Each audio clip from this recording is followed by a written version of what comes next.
आज पीटीआई के चेयरमैन की जानिब से तोशाखाना केस में इस्लामाबाद हाई कोर्ट के फैसलों के खिलाफ सुप्रीम समाअत हुई, जिसपे चीफ जस्टिस ऑफ पाकिस्तान समेत बेंच में शामिल दीगर 2 जजेस की जानिब से ट्रायल कोर्ट के फैसले के हवाले से इंतहाई अहम रिमार्क सामने आए। दौरान समाअत चीफ जस्टिस ऑफ पाकिस्तान ने तोशाखाना केस से मुतालिक ट्रायल कोर्ट के फैसले को गलत करार दिया। चीफ जस्टिस का कहना था कि बादियों नजर में ट्रायल कोर्ट के फैसले में गलतियां हैं, लेकिन फिलहाल अभी हम इसमें मदाखलत नहीं करेंगे। कल इस्लामाबाद हाई कोर्ट की समाअत देखते हैं। कानून में हासिल मुल्जिम के हक दिफा से मुतालिक चीफ जस्टिस का कहना था कि यह साबित हुआ कि मुल्जिम को हक दिफा नहीं दिया गया। रिमांड ऑर्डर के अगले ही दिन सजा देकर मुल्जिम को जेल भेज दिया गया। फिलहाल इन गलतियों पर मदाखलत नहीं करेंगे। जस्टिस मज़ाहिर अली अकबर नकवी ने रिमार्क्स दिए कि 7 दिन का वक्त तो कानून में इस्तगासा को भी हासिल होता है, क्या कानून के तहत मुल्जिम को अपने दिफा का हक नहीं?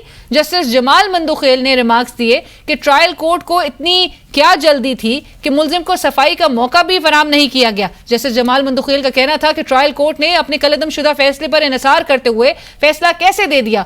दौरान समाअत चीफ जस्टिस की जानिब से इलेक्शन कमीशन के वकील पर भरहमी का इजहार किया गया। इलेक्शन कमीशन के वकील अमजद परवेज का कहना था कि ट्रायल कोर्ट में 3 बार केस ट्रायल हुआ, लेकिन चेयरमैन पीटीआई की जानिब से कोई पेश नहीं हुआ। चीफ जस्टिस ने भरहमी का इजहार करते हुए इस्तफसार किया कि क्या चेयरमैन पीटीआई को इंसाफ के मौके दस्तयाब हैं? क्या चेयरमैन पीटीआई यहां कहीं मौजूद है? चेयरमैन पीटीआई को दौरान ट्रायल इंसाफ के कौन से मौके फराहम किए गए? जिसके बाद चीफ जस्टिस ने चेयरमैन पीटीआई की दरख्वास्तों पर समाअत कल दोपहर 2 बजे तक मुलतवी कर दी। दूसरी जानिब इस्लामाबाद हाई कोर्ट की जानिब से उनकी जानिब से चेयरमैन पीटीआई की तोशाखाना में सजा के खिलाफ अपील और सजा मुअत्तली से मुतालिक गुज़िश्ता समाअत का तहरीरी हुक्मनामा जारी कर दिया गया है। इस्लामाबाद हाई कोर्ट की जानिब से जेल में चेयरमैन पीटीआई से वकला की मुलाकात की इस्तदा मंजूर करते हुए बाबर अवान और लतीफ कोसा को मुलाकात करने की इजाजत दी गई। इससे कबल चेयरमैन पीटीआई के वकला की जानिब से जेल में मुलाकात ना करवाने की शिकायत सामने आई थी।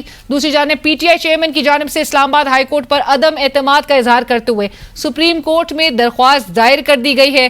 दरख्वास्त में चेयरमैन पी की जानिब से मौक़िफ़ अपनाया गया है कि मुझे मेरे कानूनी हुकूक से महरूम रखा जा रहा है। दरख्वास्त में chief justice Islamabad high court पर भी संगीन इल्जामात आयद किए गए हैं। चेयरमैन पीटीआई का अपनी दरख्वास्त में कहना है कि chief justice Islamabad high court के मेरे बारे में तासुब के ठोस शवाहिद मौजूद हैं। Chief justice Islamabad high court मुझे जेल में रखने की हर मुमकिन कोशिश कर रहे हैं ताकि मैं इंतखाबात में हिस्सा ना ले सकूं। Chief justice Islamabad high court की हिदायत पर जज हुमायूं दिलावर ने मुझे सजा सुनाई। पीटीआई उधर हम ये देखते हैं कि पीटीआई चेयरमैन की तोशाखाना के खिलाफ सुप्रीम कोर्ट में होने वाली समाअत पर नून लीग का भी सख्त रद्द-ए-अमल सामने आया है। नून लीग की सीनियर नायब सदर जनाब मरियम नवाज साहिबा ने अपनी ट्वीट में चीफ जस्टिस ऑफ पाकिस्तान पर तनकीद करते हुए लिखा कि चीफ जस्टिस ने जब फैसला सुना ही दिया है तो कल हाई कोर्ट के इंतजार की क्या जरूरत है।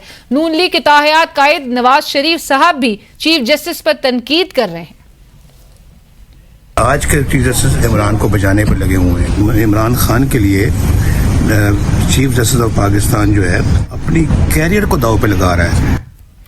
लेकिन जनाब मरियम नवाज साहिबा ये वही चीफ जस्टिस साहब हैं जिन्होंने गुज़िश्ता रोज शुगर मिल्स केस में आपकी जमानत मनसूखी के खिलाफ दरख्वास्त को आपकी जानिब से वापस लेने की बुनियाद पर खारिज कर दिया।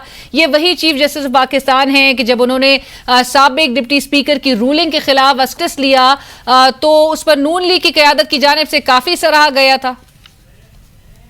अदालत उज़्मा का बहुत शुक्रिया अदा करते हैं कि उन्होंने माजी के तमाम नज़रिया ज़रूरत के फ़ैसलों को दफन कर दिया। क़यामत तक नज़रिया ज़रूरत का कोई सहारा नहीं ले सकेगा। सुप्रीम कोर्ट का जो फैसला है अल्लाह ताला के फजल-ओ-करम से आइन की हिफाजत का